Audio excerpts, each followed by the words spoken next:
2024 ఫిబ్రవరి నెల 16 నుండి 29 వరకు తులా రాశి ఫలితాలు. తులా వృషభయోర్భృగు. తులా వృషభ రాశులకు శుక్రుడు అధిపతి. అటువంటి శుక్రుడు బాగున్నాడు. అయితే శుక్రుడు, బుధుడు, రాహువు, గురువు 4 గ్రహాలు బాగున్నాయి. రవి, శని, కుజుడు, కేతువు 4 గ్రహాలు బాగాలేవు. శుక్రుడు వల్ల ఇంట్లో వివాహం జరగడానికి మంచి అవకాశం ఉంది. ఇల్లు కట్టుకుంటానికి కొనుక్కుంటానికి అవకాశం ఉంది. ఇల్లు కట్టుకున్న వాళ్ళు కానీ కొనుక్కున్న వాళ్ళు కానీ ముందుగా గృహప్రవేశం చేసి వివాహం చేసుకోవచ్చు. చాలామందికి అనుమానం వచ్చి అడుగుతూ ఉన్నారు, పెళ్ళయిన తర్వాత గృహప్రవేశం కాకూడదు, గృహప్రవేశం అయిన తర్వాత పెళ్లి చేయవచ్చు వెంటనే. అయితే గృహప్రవేశం అయిన తర్వాత 6 నెలల వరకు పెళ్లి చేయకూడదు. అయితే గృహప్రవేశమైన వెంటనే కనుక పెళ్లి చేసినట్లయితే బాగా కలిసి వస్తుంది. అయితే ఈ రాశి వాళ్ళకి కాలసర్పదోషం ఉంది. ఈ కాలసర్పదోషం వల్ల ఇబ్బందులు ఉంటాయి. పూర్తిగా మీ జాతకం పరిశీలించి వివాహానికి ప్రయత్నం చేయటం ఒకటి. 2, వధూవరులకి కలిసిందా లేదా, చేయొచ్చా చేయకూడదా పూర్తి విచారణ చేసి వివాహం చేయటం మంచిది. ఈ రాశి వాళ్ళకి బుధుడు, శుక్రుడు, రాహువు, గురువు ఈ 4 గ్రహాలు బాగున్నాయి. బుధుడు వల్ల వ్యాపారం బాగుంటుంది. శుక్రుడు వల్ల వివాహం. శుక్రో వివాహో భాగ్యంచ భోగస్థానంచ వైభవం. ఈ శుక్రుడు వల్ల ఇంట్లో వివాహాలు, శుభకార్యాలు, మీ జీవితంలో ఎప్పుడూ తీరనటువంటి కోరికలు తీరటం. రాహు వల్ల ఎప్పటి నుంచో మీ డబ్బులు రావు అనుకోని నిరాశ చెందినటువంటి డబ్బు రావటం. గురువు వల్ల విద్య, ఉద్యోగం, విదేశీయానం ఇట్లాంటివన్నీ కూడా జరగటానికి బాగా అవకాశం ఉంది. అయితే కుజుడు వల్ల 4వ ఇంట ఉన్నటువంటి కుజుడు వల్ల అనవసరమైన దండగ ఖర్చులు. ఏముండదు, కాలులో ఏం గుచ్చుకుందో తెలియదు, కాలు మాత్రం నొప్పి. సూది పెట్టి ఎంత గుచ్చినా ఏమీ కనపడదు. డాక్టర్ దగ్గరికి వెళ్ళి మొత్తం కోసినా కూడా అక్కడే కనపడదు, నొప్పి మాత్రం ఉంటుంది. ఓ నెల 2 నెలలు అన్ని పరీక్షలు చేసి చివరికి దానంతటా తగ్గిపోతుంది. ఆ కుజుడు వల్ల అట్లాంటి ఇబ్బందులు వస్తాయి. అదే కాదు, కుజుడు వల్ల రక్త సంబంధమైన వ్యాధులు రావడానికి అవకాశం ఉంది. రవి వల్ల కూడా రకరకాలైన వ్యాధులు రావడానికి అవకాశం ఉంది. శని వల్ల యాక్సిడెంట్ అవ్వటానికి అవకాశం ఉంది. కేతువు వల్ల పక్కవాళ్ళు కానీ ఎలిటి వాళ్ళు కానీ ఉద్యోగం చేసే చోట కానీ తగాదాలు రావడానికి అవకాశం ఉంది. అందువల్ల తప్పించుకు తిరుగువాడు ధన్యుడు సుమతి. ఏ విషయంలో తను కలిగించుకోకుండా తన పని తను చేసుకుంటూ తప్పించుకొని తిరగటమే చాలా విశేషమైనటువంటి పద్ధతి. కాబట్టి తన పని వరకు తను చేసుకోవాలి. తన పని అయిన తర్వాత పక్కకి తొంగి కూడా చూడకూడదు. పని అయిపోయిన తర్వాత బజార్లో 1 సెకండ్ కూడా ఉండొద్దు, ఇంటికి వెళ్ళిపోవటం మంచిది. అయితే ఈ రాశి వాళ్ళు కుజుడికి 7,000 చెప్పం, రవికి 6,000 చెప్పం, శనికి 19,000 చెప్పం, కేతువుకి 7,000 చెప్పం. ఇట్లా చేయించుకొని కేతువుకి 7,000 జపం చేయించుకొని ఉలవల దానం, కుజుడికి 7,000 జపం చేయించుకొని కందులు దానం, రవికి 6,000 జపం చేయించుకొని గోధుమల దానం, శనికి 19,000 జపం చేయించుకొని నువ్వుల దానం ఇవ్వండి. ఇట్లా చేస్తే మీకు అన్ని విధాలా బాగుంటుంది. అయితే ఇక్కడి నుంచి చెబుతూ ఉన్నా, మే నెల 1వ తారీఖు దాకా గురువు మారడు. గురువు వృషభ రాశిలోకి వస్తాడు. అప్పటిదాకా కూడా చాలామందికి చాలా రకాల ఇబ్బందులు, కష్టాలు ఉంటాయి. ఇబ్బందులకి అవకాశం ఇవ్వద్దు, కష్టాలకి అవకాశం ఇవ్వద్దు.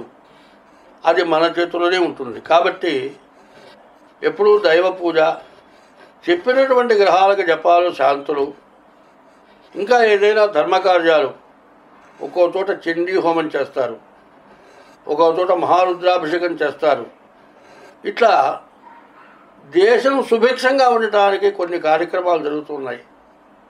అక్కడ మన చేతనైనటువంటి ధర్మం చేయటం అది చాలా అవసరం.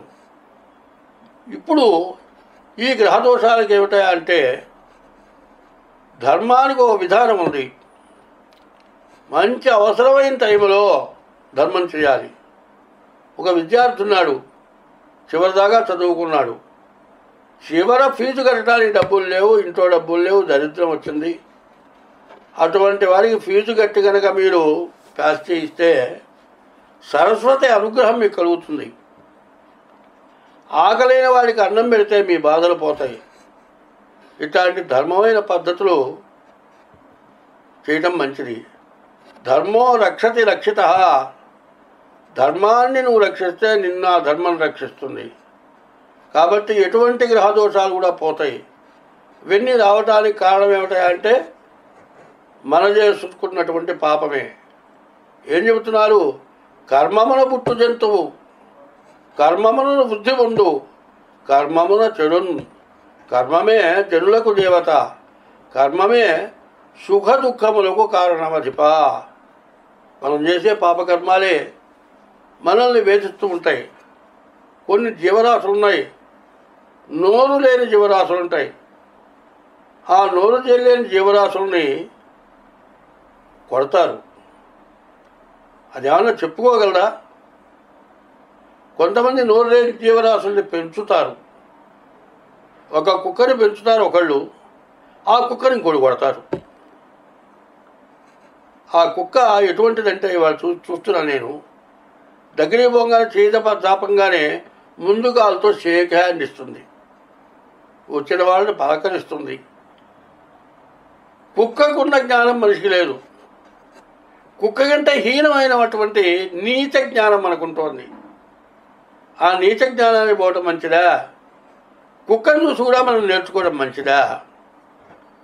కాబట్టి మన దోషాలు పోవాలి అంటే ఏ జీవరాశికి మన నుంచి అపకారం జరగకుండా ఉన్నట్లయితే మనకు ఎటువంటి కష్టము రాదు.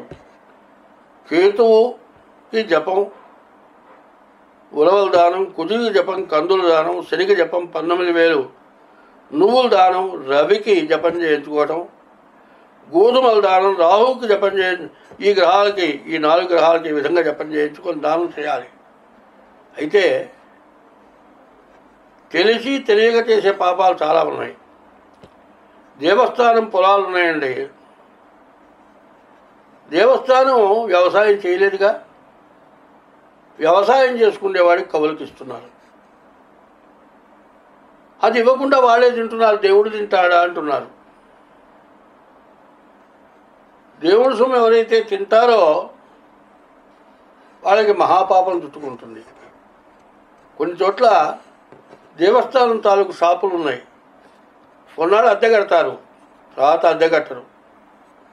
అదేమంటే నేను చాలా నష్టపడ్డాను, ఇంకో నేను 10 సంవత్సరాల దాకా ఖాళీ చేయని కోర్టులో దావా చేస్తాడు.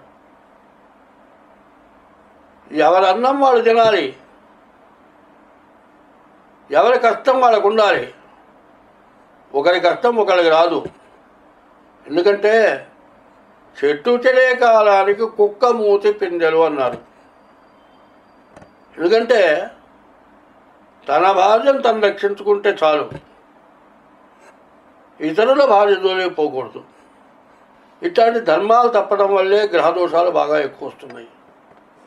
ఈ గ్రహదోషాలు ఎట్లాంటివి అంటే, నీ భార్యను నీ చెల్లెలను ఎవరిన కలిగిస్తే నీకు ఎంత కోపం వస్తుంది. ఇవాళ అటువంటి దోషాలు మొదటి నుంచి ఏం చెబుతున్నారు? రాముడు ఏకపత్ని వ్రతుడు, ఒకటే భార్య, ఒకటే బాణం, ఒకటే మాట, ఒకటే ధర్మం. శిక్షించడానికి బాణం ఎత్తితే బాణం నింపడు. అటువంటి వాడు దేవుడైనాడు. ఆయన దేవుడు అవునో కాదో కాదు, ఆయన ప్రవర్తన దేవుడిని చేశారు. ప్రతి మతం వాళ్ళు రాముణ్ణి చూచి నేర్చుకొని మంచిగా బతకడం నేర్చుకుంటున్నారు. ఏ మతం వాళ్ళైనా కూడా రాముళ్లాగా బతకాలని కోరుకుంటున్నారు. కాబట్టి ఈ లక్షణాలు మనకుంటే, మన నుంచి ఎవరికి అపకారం జరగకుండా ఉంటే, మనకున్న గ్రహదోషాలకి పోగొట్టుకుంటే మళ్ళీ జన్మ ఉత్తమమైన జన్మ వస్తుంది, సుఖంగా బతుకుతాం.